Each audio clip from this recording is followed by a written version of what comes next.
بسم اللہ الرحمن الرحیم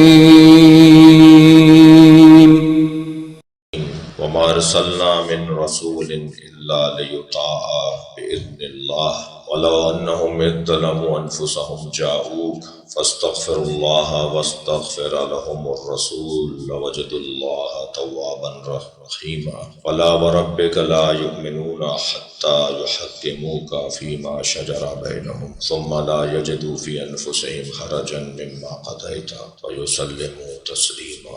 صلوات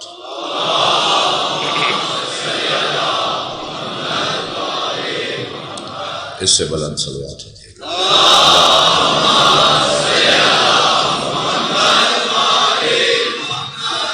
اور بھی بلند صلوات.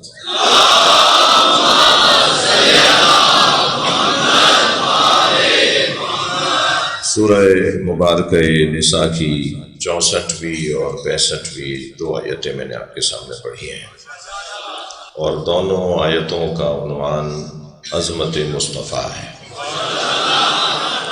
میں اور آپ سنی شیعہ ہم سب اس وقت محفل میں در حقیقت محضر مصطفیٰ میں بیٹھے ہیں. ہم سرکار کے دربار میں بیٹھے ہیں. میرا مجمع تصور کرے کہ ہم سب اس وقت نبی کو شکل دکھانے آئے ہیں. صلوات پڑھیں ذرا محمد و آل محمد.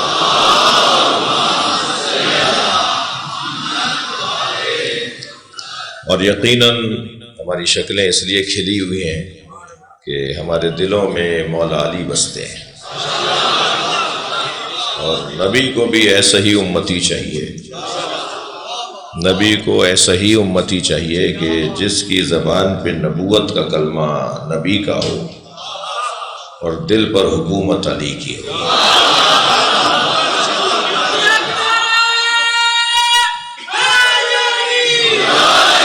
بلکہ میں یوں کہہ دوں کہ اگر نبی مکرم نے ساری زندگی 63 برس کی زندگی، اس لیے کہ ہم نبوی حیات 23 برس کی نہیں مانتے.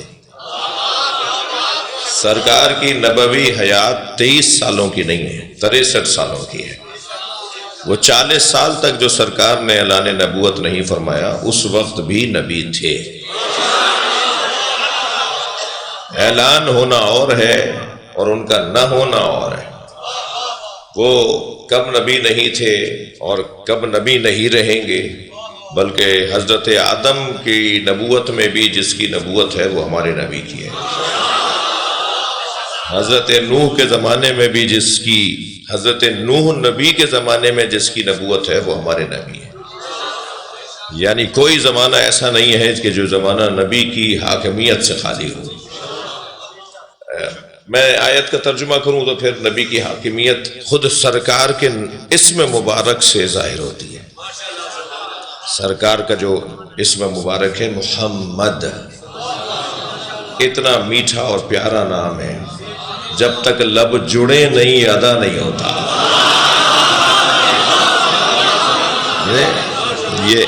یہ پیار اور محبت اس نام کا تعارف ہے، اس نام کی تفسیر ہے.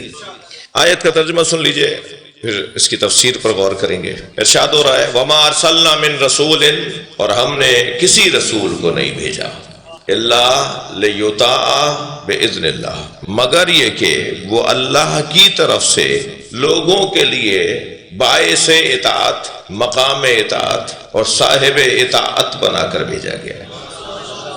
اللہ نے اسے لوگوں پر مطاع قرار دیا ہے. لوگ مطیع جس کی اطاعت کریں گے وہ کہلائے گا مطاع.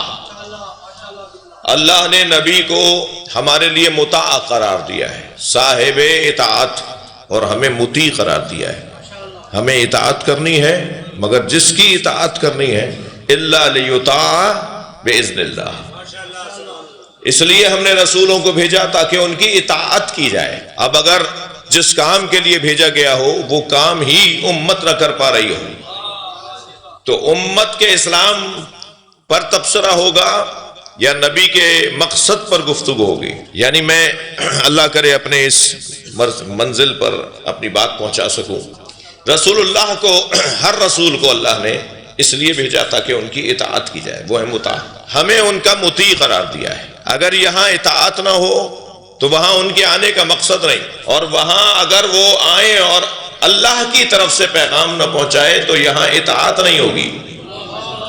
تو اب اس طرف کا کام تو اللہ نے اعلان کر دیا کہ میری طرف سے آئے ہیں، یہ میں نے انہیں سجا کر بھیجا ہے، یہ میری اجازت سے تمہارے پاس آئے ہیں، یہ وہاں سے آئے ہیں۔ وَمَا أَرْسَلْنَا مِن رَسُولٍ، کسی رسول کو ہم نے نہیں بھیجا۔ بھیجنے کی بات ہو رہی ہے، بھیجنا اور ہے، نکالنا اور ہے۔ جسے بھیجا جاتا ہے وہ کوئی اور ہوتا ہے، جسے نکالا جاتا ہے وہ اور ہوتا ہے۔ بھیجنے میں خود پیغام ہے کہ یہ کسی کام پر آیا ہے۔ اگر کسی کو کسی جگہ بھیجا جائے تو بھائی کیوں بھیجا گیا ہے؟ کوئی کام ہوگا تو بھیجا گیا ہے۔ اور جسے بھیجا جاتا ہے اسے بھیجنے والا، بلکہ لفظ میں اور بہتر کرتا ہوں، جسے بھیجا جاتا ہے اسے دیکھا جاتا ہے اسے کس نے بھیجا ہے۔ اس کی ساری طاقت بھیجنے والے کے ساتھ جڑی ہوئی ہوتی ہے۔ جتنا مضبوط بھیجنے والا ہوتا ہے اتنا ہی بھیجا ہوا مضبوط ہوتا ہے، جتنا کمزور بھیجنے والا ہوتا ہے اتنا ہی کمزور بھیجا ہوا ہوتا ہے۔ اب اگر بھیجنے والا اللہ ہو اور بھیجے گئے رسول ہو اور پھر بھی ملا یہ کہے کہ انہیں لکھنا پڑھنا نہیں آتا تھا،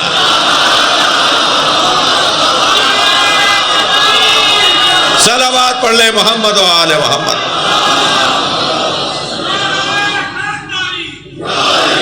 بھائی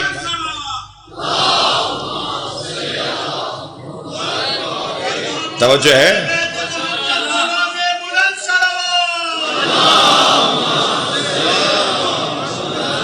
توجہ ہے حضرات کی؟ بھائی اللہ نے بھیجا ہے نا۔ اللہ کی 3 صفات جو کوئی مسلمان نہیں ملے گا جو مسلمان ہو اور اللہ کی ان 3 صفات پر یقین نہ رکھتا ہو۔ اس کی صفات بہت سی ہیں، میں 3 صفات کے بارے میں بات کر رہا ہوں۔ سب سے پہلی صفت اس کی حیات۔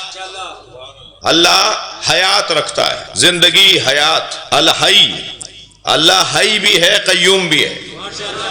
ہم میں سے بہت سارے لوگ حی اپنے آپ کو سمجھ سکتے ہیں، مگر ضروری نہیں ہے کہ ہم قیوم بھی ہوں۔ اپنے طور پر ہی صحیح، ہر شخص اپنے پیروں پر کھڑا ہو جائے یہ اس کا ہنر ہے، مگر دوسروں کو بھی کھڑا کر دے، دوسروں کو بھی تقویت پہنچائے، یہ ضروری نہیں ہے۔ تو حی کا مطلب اور قیوم کا مطلب، وہ جو زندہ ہے وہ خود اپنی زندگی کی ایک گویا عکاسی کر رہا ہے اور بیان کر رہا ہے کہ میں زندہ ہوں، لیکن جو دوسروں کو زندگی عطا کرے وہ ہے وہ جو دوسروں کو بھی بلند کرتا ہو، کھڑا کرتا ہو۔ حی بھی ہے، قیوم بھی ہے، جس کی وجہ سے یہ ساری کائنات کھڑی ہوئی ہے، جس کی وجہ سے آسمان بغیر ستونوں کے رکا ہوا ہے، جس کی وجہ سے یہ زمین ٹھہری ہوئی ہے، جس کی وجہ سے یہ ساری مخلوقات اپنی اپنی جگہ کام کر رہی ہیں، وہ حی بھی ہے، قیوم بھی ہے۔ ایسا ہی ہے۔ اللہ کی حیات کے بارے میں صاحبان دقت لوگ تشریف فرما ہے، موحدین کا مجمع ہے، ہم سب سرکار کے محضر میں اور آپ کے دربار میں اگر آئے ہیں تو سرکار کو بھیجا کس نے؟ نبی کو بھیجا کس نے؟ جب تک توحید میری مضبوط نہیں ہوگی، ناراض نہ ہونا، جب تک توحید میری مضبوط نہیں ہوگی میرا نبوت کا عقیدہ مضبوط نہیں ہوگا۔ جتنی توحید میری مضبوط ہوگی اتنا ہی ولایت علی مجھے سمجھ میں آئے گی۔ کیا کہتے ہیں مولا علی کو؟ علی ولی اللہ۔ ہم مولا علی کو کیا کہتے ہیں؟ علی ولی اللہ۔ علی اللہ کے ولی، تو پہلے اللہ کو تو سمجھو جس نے اسے ولی بنایا ہے۔ صلوات پڑھیں ذرا محمد و آل محمد۔ بھائی تھکے نہیں میری باتوں سے، ابتدائی بیان ہے اور میں اپنے منزل بمنزل آگے بڑھ رہا ہوں۔ اللہ کی پہلی صفت حیات، اس کی حیات جیسی ہے ایسی کسی کی نہیں ہے، اس لیے کہ اس کی حیات ذاتی ہے اور سب کی حیات عطائی ہے۔ اسے کسی نے حیات بخشی نہیں ہے، اس نے سب کو حیات بخشی ہے، لہذا اس کی حیات کے بارے میں کسی اور کی حیات کے ساتھ مقایسہ نہیں ہوگا۔ ایسا ہی ہے اس کی حیات، وہ صاحب حیات اگر کسی کو رسول بنا کر بھیج رہا ہے اور کوئی یہ سوچ لے کہ ہم انہیں مار دیں گے، ہم انہیں مٹا دیں گے، ہم انہیں ختم کر دیں گے، ہم ان کا نام اذانوں سے نکال دیں گے، بھائی تھوڑا سا توجہ بڑھائیے۔ اب اگر کوئی یہ سوچ رہا ہو کہ ہم انہیں بستر پر مار دیں گے، ہم انہیں جنگ احد میں مار دیں گے، ہم انہیں بدر میں مار دیں گے، ہم انہیں خندق و خیبر میں مار دیں گے، فتح مکہ کے موقع پہ مار دیں گے، ہم محمد مصطفیٰ کو مار دیں گے، اگر کوئی یہ خام خیالی میں ہو تو وہ جان لے کہ جس نے اسے بھیجا ہے وہ صاحب حیات ہے۔ صلوات پڑھ لیں محمد و آل محمد۔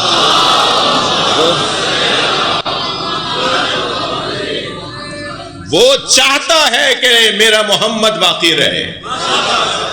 کون سا دور ہے جو محمدی دور نہ ہو؟ میں نے ابھی آپ کے سامنے چند جملے کہے کہ حضرت آدم کے زمانے میں بھی اگر کوئی آدم کا بھی مولا ہے تو وہ نبی ہے۔ حضرت نوح کے زمانے میں اگر حضرت نوح کا بھی کوئی مولا ہے تو وہ نبی ہے۔ میرے بچوں جوانوں، کچھ لوگ ہیں جو ہمارے بچوں کے ذہن میں یہ خیال ڈالتے ہیں کہ فلاں سن عام الفیل میں حضرت کی آمد ہوئی اور مثلاً 63 سال کی عمر میں سرکار کی رحلت ہو گئی، 11 ہجری میں آپ کی رحلت ہو گئی، وہ اس سے پہلے نہیں تھے، وہ آج نہیں ہیں۔ میں ان لوگوں سے مخاطب ہوں، وہ کب نہیں تھے؟ الحجت قبل الخلق وبعد الخلق ومع الخلق۔ حجت خدا مخلوق سے پہلے ہوتا ہے، مخلوق کے بعد رہتا ہے، مخلوق کے ساتھ رہتا ہے۔ جیسی حیات اللہ نے مصطفیٰ سرکار کی قرار دی، ایسی حیات تو کسی کی نہیں ہے۔ لہذا وہ حی ہے، وہ چاہتا ہے کہ میرے نبی کی بات ہو اور ہمیشہ ہو۔ کوئی دور ایسا نہیں ہے۔ کیا فرمایا حضرت آدم کے بارے میں نبی سرکار نے کہ اللہ نے مجھ مصطفیٰ کے نور کو، تھک تو نہیں رہے آپ؟ اللہ نے مجھ مصطفیٰ کے نور کو آدم علیہ السلام کی خلقت کے 2000 سال پہلے خلق کیا۔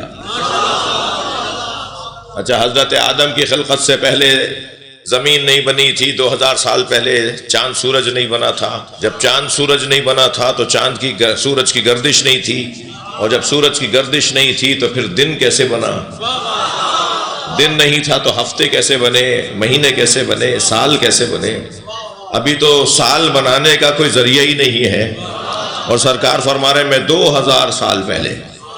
اسے علماء عرفان نے اور علماء علم کلام نے اسے تغلیب من باب تغلیب قرار دیا ہے، یعنی بہت پہلے۔ ابھی 2000 تمہیں سمجھ میں آ گئے اس لیے 2000 بول دیے، 2000 ہمیں سمجھ میں آنے تھے نا، اس لیے سرکار نے 2000 فرمائے، ورنہ اس 2000 کے پیچھے بہت پہلے۔ تم کیونکہ ہزاروں میں اور گنتیوں میں سمجھتے ہو نا۔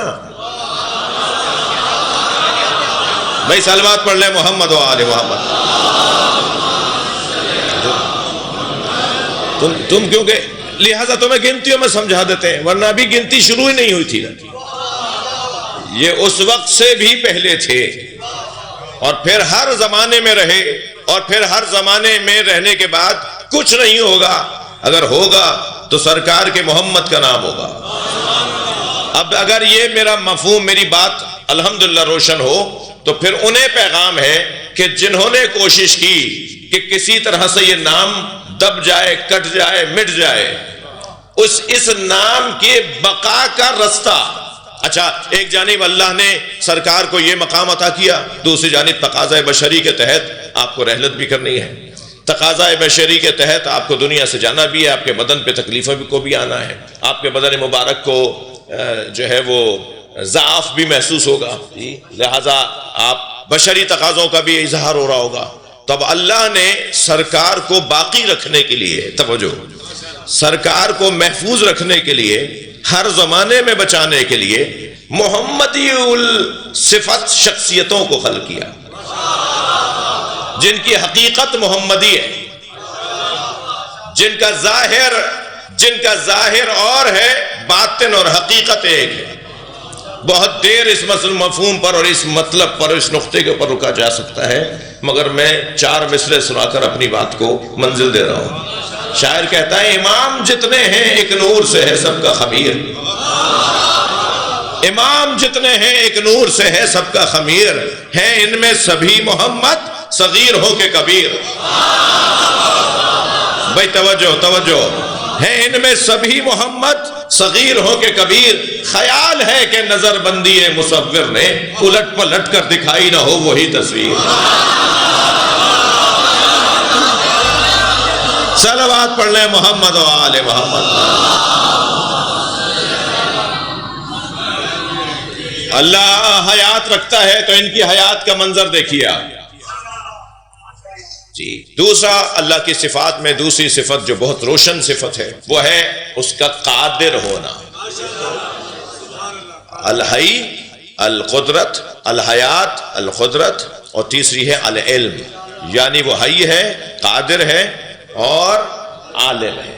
یہ اس کی تین صفات ثبوتیہ میں غالب صفات ہیں، بڑی صفات ہیں، ایسا ہی ہے۔ تو اللہ قادر ہے، اس کی قدرت۔ اب بھیجنے والا کون ہے؟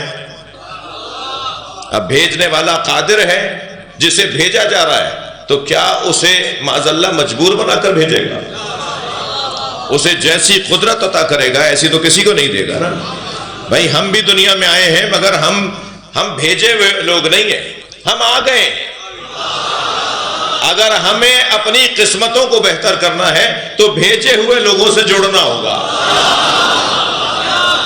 اگر اپنے معاملات کو بہتر کرنا ہے تو جنہیں بھیجا گیا ہے ان سے تعلق اور گہرا کرنا ہوگا۔ اب جسے بھیجا گیا ہے، بھیجنے والا کون ہے؟ قادر ہے، قدرت رکھتا ہے۔ تو جب وہ بھیجنے والا قادر ہے تو جسے بھیجا جا رہا ہے اس کے پاس قدرت، اس کی قدرت کی عکاس ہوگی، لہذا کوئی ایسا کام نہیں ہوگا وہ جو کر نہ سکتا۔ وہ جب ارادہ کرے گا تو وہ کام ہوگا، وہ جب چاہے گا تو وہ کام ہوگا، وہ جب سوچے گا تو وہ کام ہوگا۔ اور یہ اس کا کمال اس لیے ہے کہ بھیجنے والا قادر ہے۔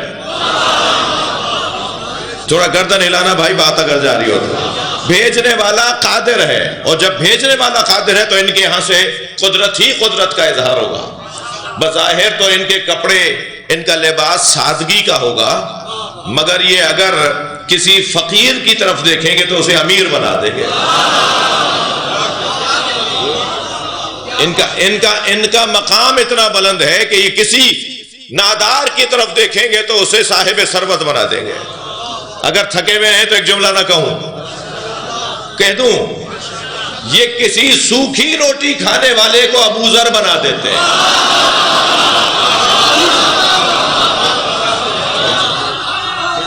حضرت ابو ذر غفاری کے گھر تشریف لے گئے،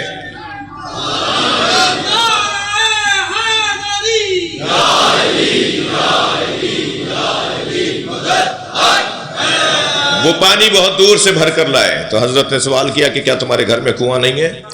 کہا یا رسول اللہ میرے گھر کا کنواں کڑوا ہے، اس کا پانی کڑوا ہے۔ حضرت نے فرمایا تم نے ہمیں کیوں نہیں بتایا؟ کنویں کے منڈیر پہ سرکار بیٹھ گئے اور اپنے دونوں پیر کنویں میں ڈال دیے۔ کنویں کا پانی سرکار کے پیروں کا بوسہ دینے کے لیے اوپر آ گیا، اور سرکار کے پیروں کا بوسہ لے کے ایسا میٹھا ہوا کہ شہد بھی کیا میٹھا۔ یہ سوچ رہے ہیں، ارادہ کر رہے ہیں، صاحب قدرت نے انہیں بھیجا ہے۔ یا مجھے ایک صاحب سہیل شاہ صاحب ایک صاحب کہنے لگے جتنے آپ فضائل پڑھتے ہیں اہل بیت کے، نبی کے، پھر مولا علی کے اور پھر اہل بیت کے، ایسے لوگ اللہ سے دور ہوں گے۔ میں نے کہا تمہاری سمجھ کا فرق ہے، جتنا ان کے کمال بیان ہوں گے اتنا یہ ثابت ہوگا بھیجنے والا کتنا قادر ہے، بھیجنے والا کتنا صاحب قدرت ہوگا۔ جب بھیجے ہوئے اتنے صاحب قدرت ہیں، جب یہ اس مقام کے حامل ہیں تو ان کا خالق کتنا بڑا ہوگا۔ توجہ کر لیا آپ نے؟ تیسرا عنوان ہے، ہر ایک مضمون میں میرا پسندیدہ مضمون ہے، تھوڑی دیر ٹھہر سکتا ہوں لیکن میں مختصر صرف مضامین آپ کے حوالے کر رہا ہوں۔ اگر خطبہ و ذاکرین واعظین میرا خطاب بیان سن رہے ہیں تو شاید ہر ایک نقطہ ایک گھنٹے کی تقریر ہے۔ اللہ حیات رکھتا ہے، اور اس نے جب انہیں حیات دی ہے تو اس نے کیونکہ حیات دی ہے جس کے پاس واقعی حیات ہے، تو پھر کوئی کتنی کوشش کرتا رہے، جتنا ان کے بچوں کو مارا گیا ہے، جتنا اس گھر کو تنگ کیا گیا ہے، بتائیے ان کے علاوہ کس کا نام زیادہ لیا جاتا ہے؟ اتنا ہی ان کا نام سب سے زیادہ لیا جاتا ہے۔ اس لیے کہ وہ صاحب حیات نے ان کی حیات چاہیے، وہ چاہتا ہے یہ زندہ رہیں۔ بڑے بڑے بجٹ پاس ہوئے، بڑے پیسے منظور کروائے گئے، بہت خرچہ کیا گیا، کسی طرح یہ نام مٹ جائیں، کسی طرح ان کا ذکر ختم ہو جائے، جی لوگوں کو زندہ دیواروں میں چنا گیا، ان کے خون سے گارا بنا کر عمارتیں تیار کی گئیں، ان کی کھوپڑیوں کے مینار بنائے گئے کہ کسی طرح لوگ خوف کھا کے کہتے ہیں کہ ہم آئندہ علی کا نام نہیں لیں گے۔ لیکن آپ بتائیے آج سب سے زیادہ کس گھر کا نام لیا جاتا ہے؟ کون سا خانوادہ ہے جن کا سب سے زیادہ نام لیا جاتا ہے؟ اب خواہ مقایسہ مت کرو کسی کا اس گھرانے کے ساتھ، اس لیے کہ ٹھیک ہے بڑی شخصیات ہیں، آپ بھی ہیں، ہم بھی ہیں، 100 سال پہلے بھی شخصیات تھیں، 200 سال پہلے شخصیات تھیں، آئندہ بھی آتی رہیں گی، مگر ان کے ساتھ تو ارادہ پروردگار ہے، ان کے ساتھ تو قدرت الہیہ ہے، ان کے ساتھ حیات الہیہ ہے، ان کے ساتھ علم الہیہ ہے، تو ان کا مقایسہ ہی نہیں ہے کسی کے ساتھ۔ یہ بہت کمزور انسان ہے، بہت نافہم انسان ہے، بہت سادہ لفظ کیسے کہوں، یہ بہت نافہم انسان ہے جو مقایسہ کرے مولا علی کا کسی اور کے ساتھ، جو اہل بیت کا کسی اور کے ساتھ، ان کا کسی کا مقایسہ نہیں ہے۔ بلکہ بعد کے زمانے میں آنے والے جو مسلمان ہیں انہیں تو نبی مکرم نے اپنے بھائی کہا ہے کہ آخری زمانے میں آنے والے میرے بھائیوں پر میرا سلام۔ تو صحابہ کرام نے فرمایا یا رسول اللہ ہم آپ کے بھائی نہیں ہیں؟ حضرت فرمایا وہ لوگ بن دیکھے میرا کلمہ پڑھیں گے۔ صلوات پڑھیں ذرا محمد و آل محمد۔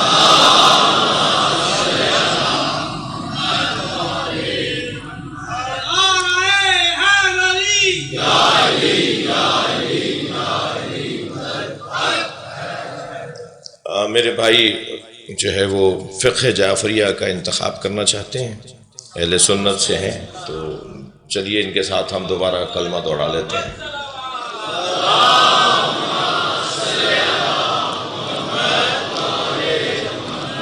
جی کسی اور مسلک سے تھے، اب یہ فقہ جعفریہ کا انتخاب کر رہے ہیں،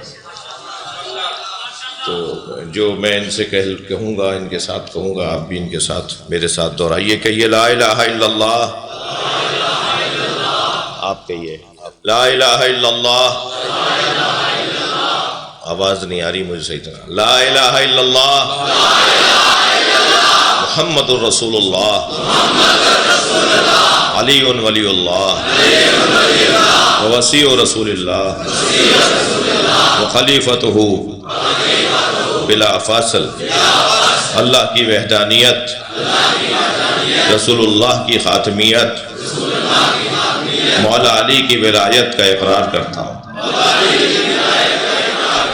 میرے پہلے امام مولا علی علیہ السلام، صحیفے ہیں جو اس کا کلام ہے اور جو اس نے نازل کر دیا ہے، علم اس میں محدود نہیں ہے جو اس نے نازل کر دیا، لہذا وہ جو قرآن کتاب مکنون ہے جو لفظوں میں ڈھلا ہوا نہیں ہے وہ اور ہے، اور یہ لفظوں میں ڈھلا ہوا قرآن اور ہے۔ ہم تو پابند ہیں اسی قرآن کے، میری مراد ہرگز یہ نہیں ہے کہ ہم کہیں کہ اس کو چاہیے، ہم تو وہ مانگتے ہیں، ہمیں تو وہ چاہیے، ہم یہ نہیں مانگیں، ہمارے لیے یہی ہے۔ لیکن جو کتاب مکنون ہے لا یمسہ الا المطہرون، جسے سوائے صاحبان طہارت کے کوئی چھو بھی نہیں سکتا، وہ ہے کتاب مکنون فی لوح محفوظ۔ وہ اترا نہیں ہے، وہ لفظوں میں ڈھلا نہیں ہے، وہ الفاظ میں اترا نہیں ہے۔ لفظ ایک لفظ کے 25 معنی بھی ہوں، میں کہتا ہوں 50 معنی بھی ہوں، میں کہتا ہوں 200 معنی بھی ہوں، مگر محدود ہے نا کہ 200 معنی ہے ایک لفظ کے، 200 سے زیادہ نہیں ہے، بہت زیادہ ہے تو 200 ہے، پھر بھی محدود ہو گیا نا 200 میں۔ تو لفظ مطلب کو محدود کرتا ہے، توجہ چاہوں گا، لفظ جو ہوتا ہے وہ مطلب کو محدود کر دیتا ہے، مطلب وسیع ہوتا ہے، لفظ محدود کر دیتا ہے اسے، ٹھیک ہے، کیونکہ اس زبان میں اس کے علاوہ لفظ نہیں ہے جو میں کہنا چاہ رہا ہوں، لہذا زبان جو ہے نا وہ لفظوں کی محتاج نہیں ہے، توجہ چاہوں گا، مطلب جو ہے وہ لفظوں میں آ کر محدود ہوتا ہے، اور جب محدود ہو جاتا ہے تو وہ مطلب وسیع اور یہ محدود، لہذا زبان یعنی میرا مطلب میں جو چاہتا ہوں وہ لفظوں کی کا محتاج نہیں ہے۔ بعض لوگ بول کر مطلب پہنچاتے ہیں، بعض لوگ خاموش رہ کر مطلب پہنچاتے ہیں، بعض لوگوں کا چپ رہنا پیغام دیتا ہے اور بعض لوگوں کا بولنا پیغام دیتا ہے۔ تو قرآن تو لفظوں میں ڈھلا ہے، اور لفظوں میں کتنا ہی وسیع زبان ہے عربی، اس سے زیادہ وسیع کوئی زبان ہی نہیں تھی. اسی لیے اس بچے کو جواب بھی ہے کہ قرآن عربی میں کیوں نازل ہوا ہے. قرآن سے زیادہ وسیع زبان نہیں تھی، ایک ایک لفظ کے 10 20 20 25 25 معنی ہے، وسیع ترین زبان ہے. تو اب قرآن کو اتارنا تھا لفظوں میں تو کوئی اور زبان اس قابل ہی نہیں تھی، لہذا قرآن کو اتارنا ہی عربی میں تھا. مگر عربی میں آ جانے کے بعد یہ کوئی نہ سمجھے کہ جو یہ لفظ ہے وہی اللہ کا مطلب ہے. اللہ کا مطلب اس سے زیادہ وسیع ہے، اس لفظ میں آ کر یہ ڈھلا ہے. تو جو ملفوظ قرآن ہے نا، منطوق قرآن جو ہے، ملفوظ قرآن جو ہے وہ محدود ہے، اور جو لوح محفوظ پر کتاب مکنون میں ہے وہ محدود نہیں ہے. تھکے نہیں ہیں تو میں نتیجہ دے رہا ہوں. یہ جو قرآن لفظوں میں اور الفاظ میں ڈھلا ہوا یہ محدود ہے، جو کتاب مکنون میں ہے لوح محفوظ پر ہے وہ محدود نہیں ہے. اور نبی اور آل نبی وہ ہیں جو اس قرآن کو پڑھتے ہیں. صلوات پڑھ لیں محمد و آل محمد.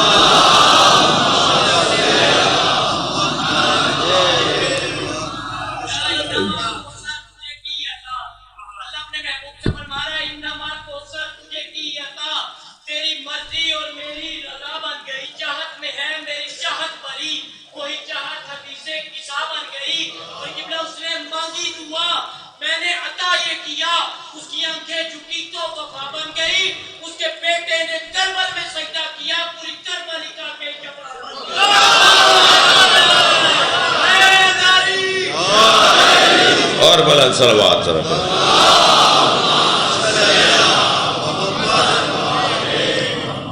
کل ورکنگ ڈے ہے، کل آفس جانا نا؟ آف ہے یا جانا ہے؟ اچھا ان کا آف ہے، آپ کو جانا ہے. تو اب مجھے یہ بھی خیال بھی کرنا ہے کہ بہت زیادہ گفتگو لمبی بھی نہیں کرنی ہے، مگر 5 10 15 منٹ بات کر لوں. اور اچھا یہ انتخابات تو ہو نہیں رہے جو میں نے آپ سے نعرہ لگوا لیا، لیکن پھر بھی بہرحال آپ مجھے برداشت فرمائیے، تھوڑی دیر اور آپ کے ساتھ رہنا چاہتا ہوں.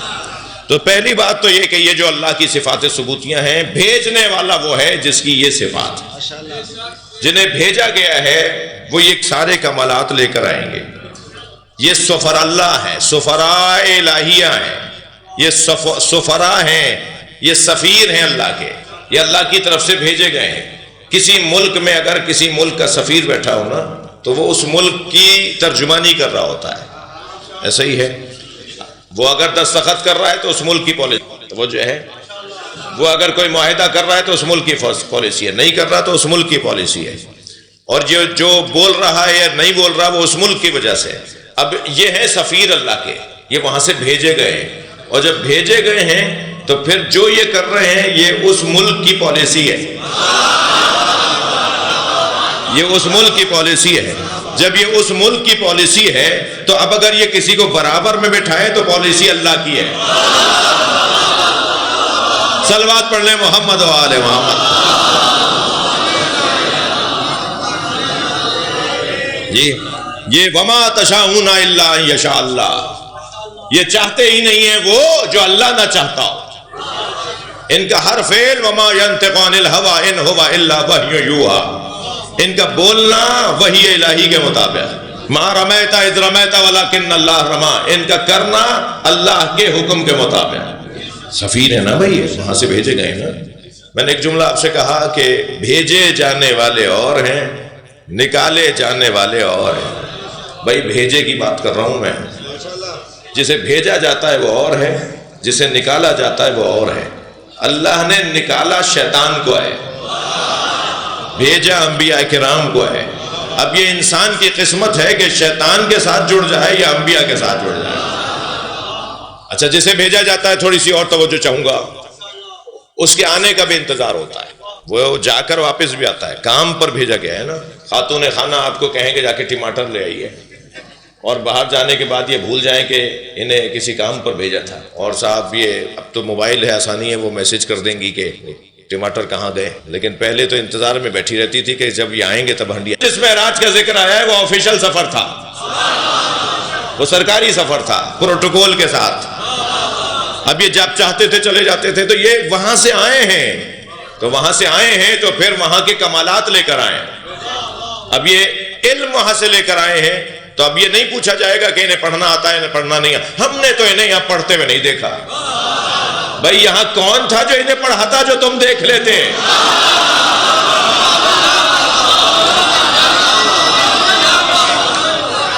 کون اس قابل تھا جو انہیں پڑھاتا؟ یہ وہاں سے پڑھ کر آئے ہیں. علمنی ربی ثم ارسلنی. نبی فرما رہے ہیں اللہ نے پہلے مجھے علم دیا ہے پھر بھیجا ہے. تو یہ اللہ سے پڑھ کر آئے. الرحمن علم القرآن خلق الانسان. وہ رحمان جس نے قرآن پڑھایا پھر انسان کو خلق کیا. یہ خلق کرنے سے پہلے کسے قرآن پڑھا دیا؟ ہمارا تو 2 سال کا بچہ بھی پوری زبان نہیں بول پاتا جی. 2 سال بعد بھی پانی کو کیا بولتا ہے؟ ممم جی. دودھ کو کچھ اور بولتا ہے، اماں کو کچھ اور بولتا ہے، ابا کو کچھ اور بولتا ہے. یہ اپنی زبان بناتا ہے. پھر آہستہ آہستہ 3 سال 4 سال کا ہوتا ہے تو پھر اس کو کچھ بولنا آتا ہے. پھر کہتے ہیں اسے اسکول لے جاؤ جی. اسکول میں بھی جیسے تیسے یہ اگر آج کل کوئی میٹرک کی کوئی حیثیت نہیں ہے. پہلے تو 8ویں اور میٹرک والے وزیر لگ جاتے تھے. میں پہلے کی بات کر رہا ہوں، آپ ابھی کی سوچ رہے ہیں شاید. تو یہ آج اتنی بڑی بڑی تعلیم حاصل کرنے کے بعد بھی کوئی قابلیت نہیں. ٹھیک ہے. یہ جب وہاں سے آتے ہیں تو پڑھ کر آتے ہیں، وہاں سے سیکھ کر آتے ہیں، لے کر آتے ہیں، سجا کر اللہ بھیجتا ہے انہیں، اپنا علم دے کر بھیجتا ہے. یہ اللہ سے پڑھ کر آئے. تھکے نہیں ہیں تو جملہ کہہ رہا ہوں. یہ اللہ سے پڑھ کر آئے. یہ اگر علی کو لعاب دہن بھی چٹا دیں گے تو علی سلوری کا دعویٰ کرے گا.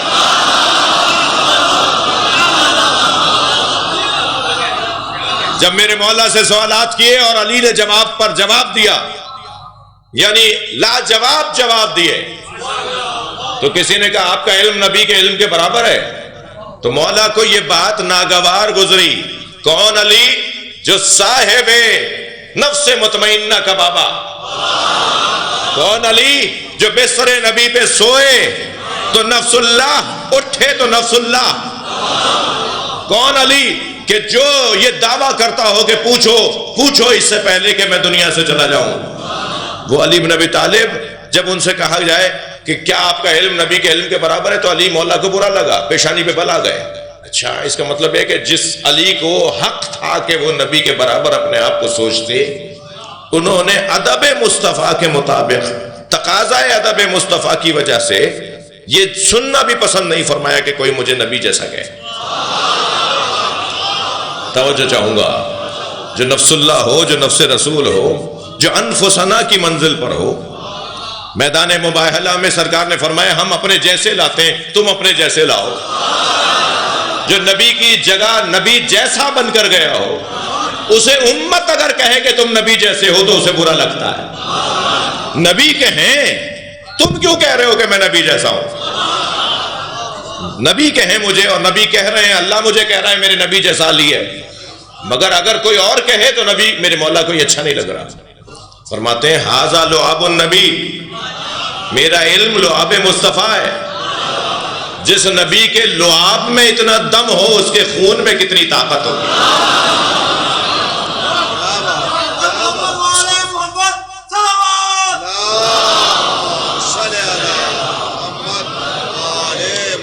علم لے کر آئے ہیں، قدرت لے کر آئے ہیں، حیات لے کر آئے ہیں، کمالات لے کر آئے ہیں. وما ارسلنا من رسول الا لیطاع باذن اللہ. ہم نے کسی رسول کو نہیں بھیجا مگر اس لیے کہ اس کی اطاعت کرو.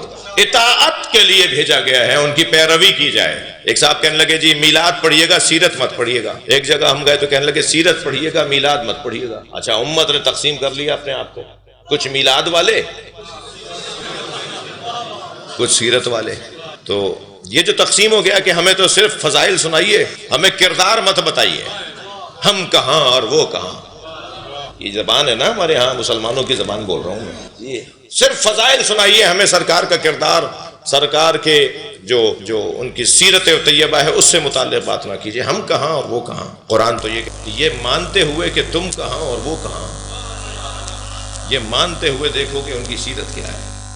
میں نے تمہارے درمیان انہیں اطاعت کے لیے بھیجا ہے، ان کی پیروی کرنی تو کردار ادا کر رہے ہیں، میں اس کے مطابق پیروی کرتے ہیں. ان کے حکم کے مطابق یہی سیرت کا بیان ہے کہ وہ آخر کیسے رہے. اب یہ جو بحث ہے نا کہ یہ سیرت والے ہیں اور یہ میلاد والے ہیں، عزیزان گرامی نہیں. جو سیرت والے ہیں انہیں صرف اور صرف بشری تقاضے نظر آتے ہیں. بڑی مصیبت ہے ہماری. انہیں صرف اور صرف بشری تقاضے کے، وہ تو ایسے اللہ کے حضور جب حاضری دیتے تھے تو ایسے گریا کرتے تھے، وضو کرتے ہوئے ایسے چہرے کا رنگ پیلا پڑ جاتا تھا، ہاتھ پیر کانپتے تھے. اور یہ سیرت والے لوگ. اور جو میلاد والے لوگ ہیں وہ سرکار کنگھی کون سے درخت کی لکڑی کی بناتے تھے، سرکار سرما کیسے لگاتے تھے، سرکار کی نالین مبارک کیسی تھی، زلفیں کتنی دراز تھی، سرکار دو جہاں کے نالین مبارک مثلاً کون سے کس کی کھال کی بنی ہوئی تھی. یہ اس طرح کی گفتگو اور ادھر وہ والی گفتگو. میں کہتا ہوں کہ نہیں، عجیب داستان ہے. ایک نور ہی نور کا تذکرہ کرنا چاہتا ہے اور ایک بشر ہی بشر کا تذکرہ کرنا چاہتا ہے. میں کہتا ہوں نہیں، ہمیں سرکار کے فضائل اور مناقب پہلے پڑھنے ہیں. تھوڑا توجہ پڑھائیں گے. میں اگر بات جا رہی ہو، سرکار کے فضائل اور مناقب کو پہلے پڑھنا ہے، اس لیے کہ جنہیں فضائل اور مناقب سننے کو نہیں مل رہے وہ سیرت پہ عمل کرنے کا جذبہ کیسے ایجاد کریں گے. کیوں ان کی سیرت پہ عمل کیا جائے؟ اس لیے کہ یہ فضائل ہے.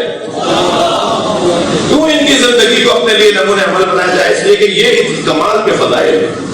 تو فضائل کو اساس، بنیاد، اولویت دینے کی ضرورت ہے. اور پھر ان کی زندگی سے کوئی ایک پیغام بھی لے لیں عزیزان گرامی، اور میں اس ایک پیغام پہ بھی عمل کر دوں تو اچھا مسلمان ہو جاؤں. سرکار کا جو ایک ایک لمحہ سنت ہے، ان کی زندگی کا ایک ایک لمحہ سنت کے طور پر محفوظ ہو گیا. میں صرف ایک چیز لے لوں کوئی، جیسے قرآن مجید کی 6000 سے زیادہ آیتیں ساری پہ عمل کرنا میرے بس کی بات نہیں ہے. میں کسی ایک آیت کے اوپر اگر عامل ہو جاؤں، ایک آیت کا عامل ہو جاؤں، ایک عامل تو کچھ اور معنی میں ہے، میں جس معنی میں کہہ رہا ہوں تو وہی کافی ہے میرے لیے، شاید میری نجات کا وہی ذریعہ ہو. مثلا سرکار کی سیرت کا ایک پہلو جو مولا علی نے، جو مجھے لے لینا چاہیے، میرے ان بچوں کو، ان جوانوں کو لے لینا چاہیے اور اس پر عمل کریں، اس کی پریکٹس کریں اور اس کا ذائقہ لیں، اس کا مزہ لیں. کیا کسی لذیذ کھانے میں مزہ ہوگا جو سرکار کی سیرت پہ عمل کرنے میں مزہ ہے؟ وہ جو ذائقہ روح کا ذائقہ ہے نا، روحانی ذائقہ ہے. تو میں ان جوانوں سے، میری قسمت اچھی ہے کہ مجھے اکثریت جوانوں کے سنائی دی ہے. اگر کوئی ایک نہیں، سبھی انشاءاللہ، مگر کوئی ایک بھی عمل کر گیا تو آج کی محنت ثوابت ہو جائے گی. مثلا وہ ایک چیز میں ہدیہ دے رہا ہوں آپ کو. مولا علی فرماتے ہیں کہ نبی کی سیرت کا ایک روشن پہلو یہ لم یشم رائحۃ الکریہ. مولا علی کے جملے فرماتے ہیں سرکار بدبو نہیں سونگھتے تھے. اچھا، فوراً جب ہم یہ بات کریں گے تو فوراً پھول کی خوشبو اور فلاں گندگی کی بدبو ذہن آئے گی. میڈیکلی، طبی طور پر جو خوشبو نہیں سونگتا اسے بدبو بھی نہیں آتی، جو بدبو نہیں سونگتا اسے خوشبو بھی نہیں آتی. یہ نہیں ہوتا کہ بدبو نہیں سونگتے. لم یشم رائحۃ الکریہ، سرکار بدبو نہیں سونگتے تھے. میں نے یہی کہا ہے نا آپ سے کہ سرکار بدبو نہیں سونگتے تھے. تو جو بدبو نہیں سونگتا اسے خوشبو بھی نہیں آتی طبی طور پر. لیکن نہیں، یہ بات ہی نہیں ہو رہی. سرکار بدبو نہیں سونگتے تھے، اس کا مطلب یہ ہے کہ سرکار کو صرف اور صرف اچھائیاں نظر آتی تھی، برائیاں نظر ہی نہیں آتی. صلوات پڑھنے ذرا محمد و آلہ محمد.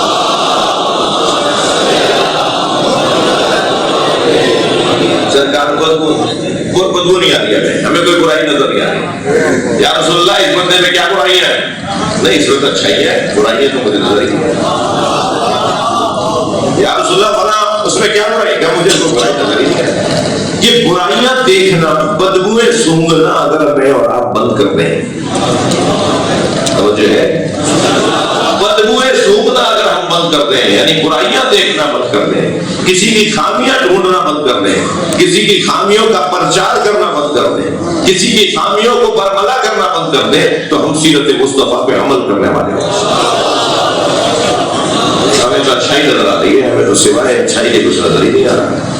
کوئی کتنا ہی چٹکیاں آپ کو بھرے، کوئی کتنا ہی آپ کو اکسائے کہ جی بتاؤ تو صحیح، آپ کو نہیں مجھے تو اس کی خوشبو، اس کے اندر اچھائی نظر آتی ہے۔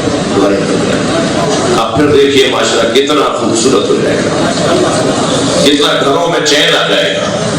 خواتین سن رہی ہیں نا مجلس میں، جٹھانی کی برائیاں، دیورانی کی برائیاں، ساس اماں کی سارے برائیاں، سارے رشتہ بھائی کوئی اچھائی بھی ہے اس میں، وہ ایسی وہ ویسی، وہ یہ ایسی بھی تو ہے، وہ ویسی ہے تو ایسی بھی تو ہے، اگر برائیاں رکھتی ہے تو اس کے اندر کوئی خوبی بھی تو ہوگی۔ اگر سرکار میں تو میلاد پڑھ رہا ہوں تو آپ مسکرا دیے اس لیے میں نے رکھا، ورنہ تو میں تو آپ سے بات کر رہا ہوں۔ سلمان کو ادھر محمد آباد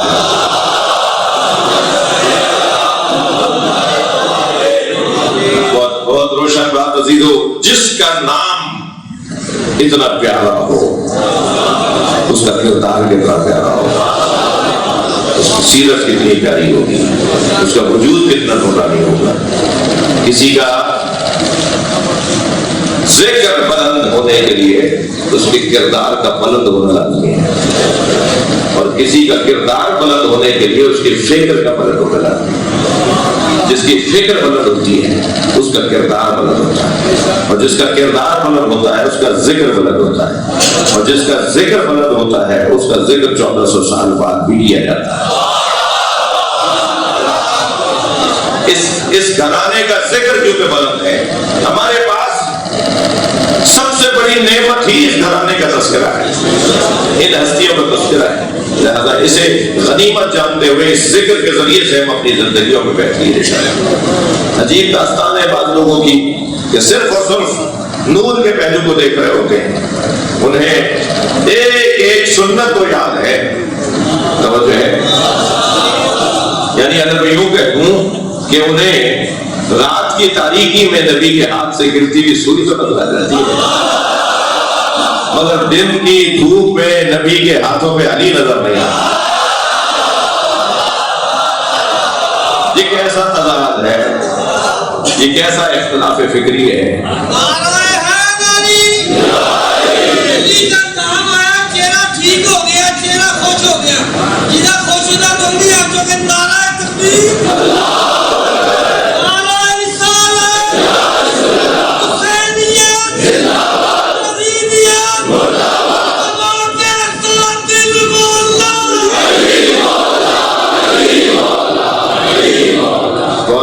آپ کی میں بات کو مکمل کر رہا ہوں۔ ربیع الاول کا مہینہ 12 سے 17 تک امت بنام مصطفیٰ جڑ رہی ہے، ہم سب سرکار کی برکت، سرکار کے ذکر کی برکت سے ایک ساتھ بیٹھ رہے ہیں، اور اللہ کرے کہ یہ 12 سے 17 ربیع الاول کا وقت گزرے ہی نہیں اور ٹھہر جائے، ہمیشہ نبی کے نام پر، نبی کے تذکرے کی برکت سے آپس میں ملتے رہیں، ایک ساتھ مل کر سرکار کی سیرت پہ غور کریں، آپ کے فضائل پہ غور کریں، اور آپ کی سیرت طیبہ سے استفادہ کریں، مگر یاد رہے کہ جو نبی کی بات کرے اور ابو طالب سے چڑھے،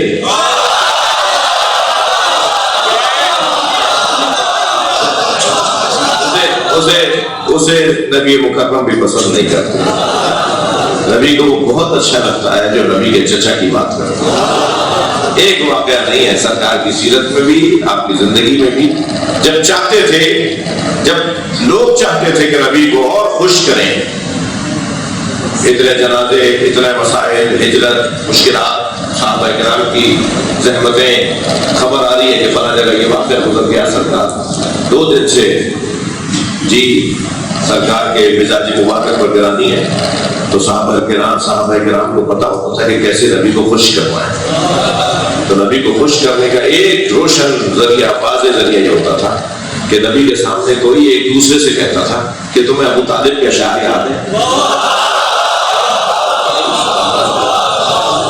اور وہ صحابی کہتا تھا ہاں مجھے یاد ہے، تو کہتے تھے سناؤ۔ اب وہ جو نبی مکرم 2 دن سے ان کی طبیعت پہ گرانی ہوتی تھی، وہ جیسے ہی حضرت ابو طالب کا نام آتا تھا اور اشعار کی بات آتی تھی تو سرکار سنبھل کے بیٹھ جاتے تھے، اور پھر اس کے بعد اشعار سننے کے بعد انہیں پھر یہ واقعہ بھی جو میرے پیش نظر ہے ایک مرتبہ ایک صحابی کو اسے شعر سنائے تو حضرت نے فرمایا تم نے پورے نہیں سنائے، میرے چچا کے اس کلام میں اور شعر بھی ہیں۔ تو اس نے کہا یا رسول اللہ میں اور سنا۔ ایک دن حضرت تب کی کیفیت میں تھے اور آپ بستر عدالت پر تھے، تو حضرت سید زہرا اور مولا علی شان نے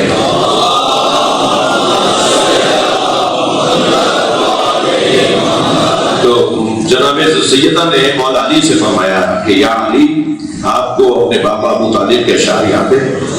روایت کہتی ہے اس وقت نبی نے آنکھیں بند کی ہوئی تھی، تو مولا علی نے جب اشعار سنانا شروع فرمایا نا، یستسقی الغمام بوجهه وسماد الیتامى وعصمۃ للارامل۔ وہ چہرہ کتنا نورانی چہرہ ہے کہ جسے دیکھ کر چاند بھی شرما جاتا ہو، جس کو اگر لے آئیں تو بادل بھی برسنا شروع ہو جاتا ہو، جو یتیموں اور بیواؤں کا سہارا ہے۔ حضرت ابو طالب نے نبی کے شان میں کہے تھے، نعت حضرت ابو طالب کی نعت کا ایک یہ دو مصرے تھے۔ تو جب مولا علی نے سیدنا نے فرمایا یا علی اپنے بابا کی کچھ اشعار سنائیے، اور مولا نے اشعار سنانا شروع کیے نا، تو نبی کی آنکھیں تو بند تھیں مگر ساتھ ساتھ فرما رہے تھے علی اور پڑھو، علی اور پڑھو، علی مجھے اور چچا کے کلام کو سناؤ۔ سب سے زیادہ نبی مکرم کو جس کی محنتیں اور مشقتیں یاد ہیں، چاہتے ہیں کہ اس کا تذکرہ ہو، حضرت ابو طالب ہے۔ برائے خصوصی حضرت عمران ابو طالب علیہ السلام آواز بلند سلام۔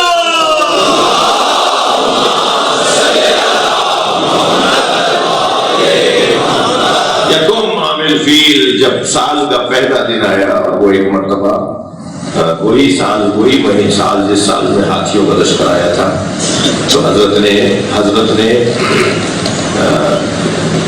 خبر دیا کر حضرت عبد المطلب کو، دادا کو خبر دی کہ عبداللہ کے ہاں بیٹے کی آمد ہے اور ساری خواتین جمع ہو گئی ہیں، کچھ دیر کے بعد آمنہ کی گود میں چاند آنے والا ہے۔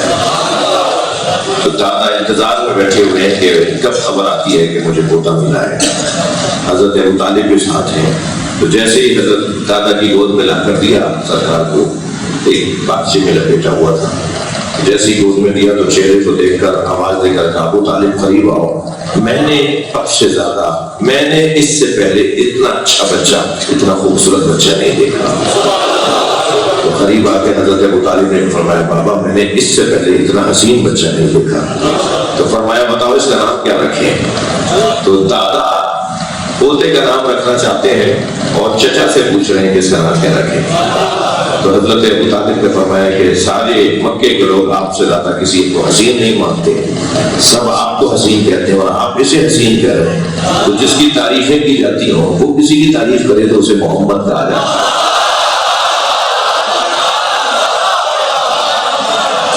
اس کا نام محمد رکھ دیجیے۔ تو حضرت ابو طالب نے اور دادا نے عبد المطلب نے نام رکھا محمد۔ محمد نام انہوں نے رکھا، اللہ کو اتنا اچھا لگا کہ پورا سورہ اتار دیا۔ اللہ کو یہ نام، اچھا یہ نام آسمانی نام ہے اور رکھ یہ رہے تو اتنا مانے نا کہ پھر ان کا تعلق آسمان سے ہے۔ ہر زمانے میں ایک حجت خدا کا ہونا ضروری ہے، زمانہ حجت خدا سے کبھی خالی نہیں ہوتا۔ حضرت عبد المطلب کے زمانے میں، حضرت ابو طالب کے زمانے میں حجت خدا کون ہے؟ حجت خدا وہی ہے جو اللہ اور بندوں کے درمیان واسطہ ہو، جو اللہ کے ارادوں کو بھی جانتا ہو، بندوں کی حاجتوں کو بھی جانتا ہو، اور پھر وہاں سے لے کر یہاں پہنچاتا ہو اور یہاں سے لے کر وہاں پہنچاتا ہو۔ تو یہ گھرانہ وہ گھرانہ، اور پھر جب گود میں لے کے چلے ہیں اور پورے مکے کے اندر ایک خوشی کا اظہار، ایک جشن کا سما، پورے مکے میں جشن منایا گیا ہے۔ میں اس بحث میں اپنے آپ کو، ہمارے ساتھ کبھی کبھی کوئی پیغام دیتا ہے جی آپ لوگ بھی میلاد مناتے ہیں، آپ لوگ بھی جشن کرتے ہیں، ہم تو نہیں کرتے اور یہ غلط ہے اور یہ بدعت ہے، ہم مناظرہ آپ سے کرنا چاہتے ہیں۔ میں کہتا ہوں آپ لوگوں کے ساتھ اس موضوع پر بات کرنا میں فضول سمجھتا ہوں، ہم اس موضوع پہ آپ سے بات ہی نہیں کرنا چاہتے۔ کہنے لگے نہیں، اگر دین ہے تو قرآن اور حدیث میں دکھانا پڑے گا، اگر دین ہے تو قرآن و حدیث میں دکھانا پڑے گا۔ تو میں ایسے لوگوں سے صرف اتنا کہتا ہوں پہلے اپنے دل میں نبی کی محبت لے آؤ، تمہیں قرآن و حدیث میں نظر آ جائے گا۔ جس کا ارادہ ہی نہیں ہے ماننے کا اس سے ہمیں بحث نہیں کرنی ہے. اور جنہیں پتا ہے کہ یعنی آپ کے گھر میں بچہ ہو تو آپ لڈو بانٹیں.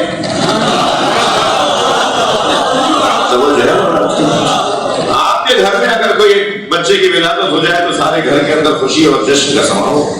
کائنات کا سب سے بڑا وجود دادا کی اور چچا کی گود میں آ رہا ہے. پورے مکے کو نبی مکرم کی آمد پر دادا نے عبد المطلب نے پورے مکے کو 1 مہینے تک کھانا کھلایا ہے. اور جشن کیسے کہتے ہیں؟